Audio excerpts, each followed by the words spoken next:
Assalamualaikum warahmatullahi wabarakatuh. Salam guru penggerak. Perkenalkan, saya Asma Wafa, calon guru penggerak angkatan 10 dari SD Unggulan Terpadu Bumi Kartini, Kabupaten Jepara, Provinsi Jawa Tengah. Pada kesempatan kali ini, saya akan memaparkan kesimpulan dan refleksi dari pemikiran Ki Hajar Dewantara sebagai koneksi antar materi modul 1.1a.8. Suwardi Suryaningrat atau lebih dikenal dengan Ki Hajar Dewantara merupakan salah satu tokoh penting Indonesia yang berjasa untuk memajukan pendidikan di tanah air. Beliau merupakan tokoh pelopor serta pendiri Taman Siswa dan menjadi Menteri Pendidikan dan Kebudayaan pertama Indonesia. Saat mendengar nama Ki Hajar Dewantara, tentu kita akan langsung tertuju pada istilah Engar Sosung Tulodo, Eng Madya Mangunkarso, dan Tuturi Handayani, yang bermakna di depan menjadi pemimpin, di tengah memberi semangat, dan di belakang memberi dorongan. Namun, jika ditelisik lebih dalam, ternyata saya hanya tahu istilah tersebut, namun tidak benar-benar mengamalkannya. Hal ini terbukti bahwa sebelum saya mempelajari modul ini, saya masih menganggap anak sebagai kertas kosong yang hanya bisa terisi jika saya menyetirkan coretan. Saya menjadi figur yang dominan di kelas. Saya punya kewenangan sepenuhnya untuk mengatur kelas menurut apa yang saya anggap baik. Jika ada yang melanggar aturan yang saya buat dalam pembelajaran, maka saya berhak memberikan hukuman. Saya masih menganggap semua anak sama, sehingga saya merasa tidak perlu membuat diferensiasi pada pembelajaran. Bagi saya, nilai adalah hal yang utama, sehingga saya lebih berpatokan pada perkembangan kognitif murid. Setelah saya mempelajari modul 1.1, saya merasa semua anggapan saya tadi keliru. Saya mulai memandang anak sebagai subjek yang perlu dilibatkan dalam proses pembelajaran, baik dalam perencanaan, pelaksanaan, maupun dalam refleksi pembelajaran. Saya mulai memikirkan karakter anak yang berbeda-beda dengan keunikannya masing-masing. Maka pembelajaran yang dilakukan tentu tidak bisa dipukul rata. Perlu bagi saya untuk menerapkan strategi pengajaran yang berbeda pada setiap gaya belajar dan karakter murid yang berbeda pula. Saya mulai menyadari ada hal yang lebih penting dari nilai, yaitu value atau penanaman nilai-nilai budi pekerti. Setelah saya mempelajari modul ini, saya merasa bahwa banyak yang harus berubah di kelas saya.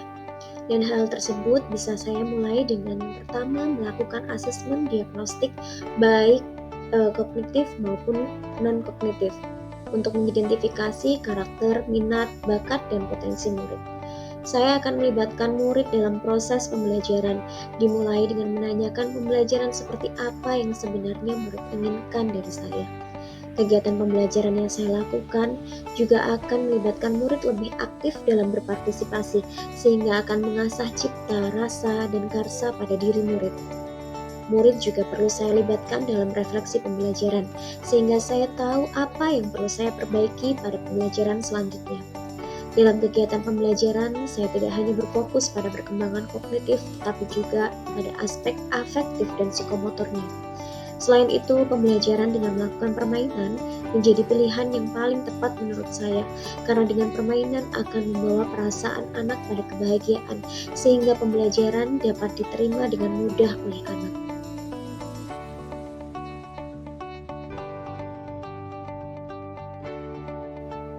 Ki Hajar Dewantara menegaskan bahwa pendidikan dan pengajaran merupakan hal yang berbeda, namun pendidikan dan pengajaran tidaklah dapat dipisahkan.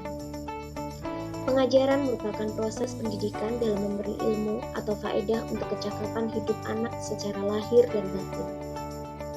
Sedangkan pendidikan memberi tuntunan terhadap segala kekuatan kodrat yang dimiliki anak agar ia mampu mencapai keselamatan dan kebahagiaan yang setinggi-tingginya, baik sebagai seorang manusia maupun sebagai anggota masyarakat.